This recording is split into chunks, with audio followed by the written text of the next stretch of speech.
everybody to another edition, crossover edition of Birra Abierta. We are very happy and we have another wonderful guest.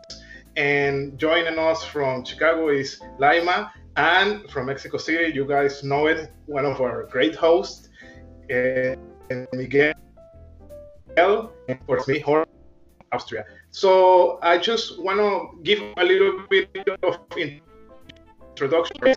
Her name is Savistauskas. She's the Counseling Center Director at World Relief DuPage Aurora. She's fluent in English, Lithuanian, and Russian.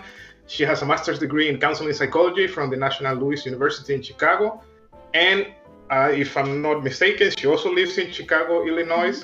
And it's very interesting because, as far as I understand, the state of Illinois is the epicenter of the Lithuanian American community, which I think you are very involved in. So thank you so much for joining us today, Lana. How are you doing? Thank you. Thanks for inviting me. I'm curious what we're going to talk about, but it seems like we're going to have here interesting conversation. Yeah, so the main goal is just to have a little fun, just relax, talk about things that are interesting for us, and just lay back, chat. So I don't know if you have some opening statements, Miguel?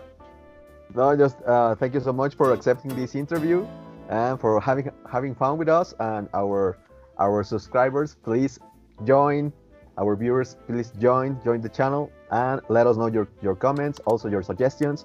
We are reading it every day, so we are really attentive to those proposals. So please, Jorge, let's start. Yeah, sure. So it's very interesting situation that you are living in Chicago. So I guess one of my first question is how long have you been living in the U.S. since you moved from Lithuania? Okay, so we arrived to United States in 1998. So whatever math that would be, I guess 22 years. Yes. 22 years. Yes. 22. Yes. Wow, long time. So you must have made so many memories since then. And when you came, were there so many Lithuanians already, or no? Well, actually, Lithuanian community was established in United States during the World War I. So I could not speak much of actual numbers, just because I'm not an expert in history. But basically, when I arrived to the United States at that time, here in Chicagoland, Lithuanian World Center was established at the time 10 years ago. So not long ago, I could not say exactly when, last year, we celebrated 30 years. Like thinking now, math does not go along. But anyway, the Lithuanian Center is now in our community. Is working for more than 30 years in Chicagoland, and it really unites a lot of Lithuanians from different generations. Those who arrived to United States during World War II, that's the majority, or used to be the majority of the community. And now years, because our generation is living right now for 20 plus years, so our children grew up, so dynamics are changing, demographics are changing, but Lithuanian Center as such is still doing so well, I would say. It's just, there's a lot of enthusiastic people. I guess the next question is kind of cliche, but I mean, I have to ask it, like, do you miss it? Do you miss Lithuania? Wow, that's an interesting question. I think as too many of us, missing like we used to physically before all those technologies started, again, like 15 years plus. So it used to be that like that feeling like I'm physically, I want to see people, I want to have actual talk. And look at us now, right now, we just like, a few clicks and you see people. So it's kind of like I'm missing Lithuania, like my actual experiences, touching, smelling, hugging, seeing places. When I see places and like flashback, taram, like, oh my gosh, that was so long ago. So I have that, but it's kind of, I have mixed feelings about that. I would like to ask you. I'm like, I'm with Lithuania. I can, I can connect to Lithuania very quickly. That in that sense, I would like to ask you. I had the opportunity to visit the 2009, and I think it's a really, really beautiful country, really beautiful city. But what's your view on Lithuania nowadays with this distance that you have?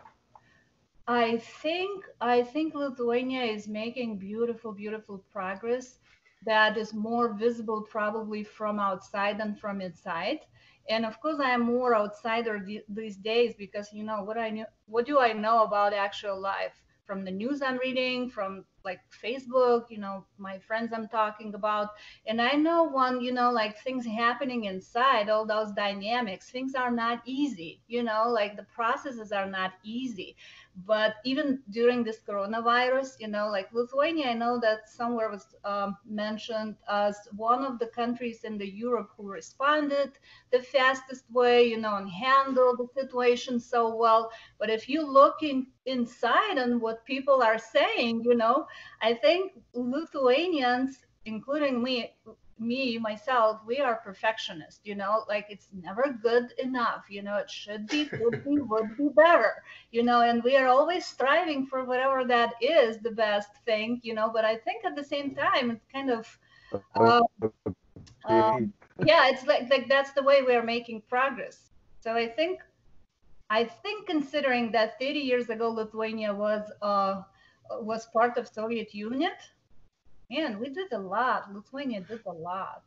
A lot. I think that's such an excellent point, Lima. And when I was living in Lithuania, I was always telling to my friends exactly kind of that. Like Lithuania has done so much in such a short period of time that they should pat themselves more in the back for what they have done. Because at one point in time, it was almost facing extinction. The language, the culture, it was not going to exist. And so it's an incredible historical journey. So, but pessimism, and I understand also the other part that nobody can be so happy when the salaries are not so high and the inflation and the euro. But I don't want to get too political. But it's great that you mentioned about COVID-19 because that was going to be my next question. That how do you see the experiences in the US and in Lithuania? Because in Lithuania, they acted faster. But I mean, from outside, it looked like the US is becoming hell. Maybe this is exaggeration. What do you think? Well, it's kind of for me a tricky question because I just have a virtual opinion again, like what do I know besides what I'm seeing on TV? So what I'm seeing on TV, when even like president of Lithuania is talking, he is like passing on that um, uh, just that, like showing an example by wearing that whatever that mask or whatever you call it, that plastic thing. And people, you can see like all the authority people when they are giving interviews, they're kind of keeping those like or going along with those security measures. And our president is just like unique in so many ways, so he's just like one of the kind, and he's just like, he doesn't need it. So I see that, our country, with the leader that we are having right now, I don't know, there's many words, you can use. I would say like we are unique. Um, Plus, I think, again, I don't want to go into politics, but I think it's easier for Lithuania as a country of 3 million or whatever number of people right now than than in comparison to United States, that each 50 states can be considered like a little country, like with our own laws or, governor and speed, like in the recovery process, it's really way, I think, more complex and more complicated to come up with some united agenda to the whole country. So I don't know. I personally don't see the chaos, but again, it's looking through my window. that's what I'm doing those days. You know, we're working from home, so we are not much exposed to any external, realities. So Do we have another question, Miguel? I have I, another. I So. have one question, but I will leave that question for the end.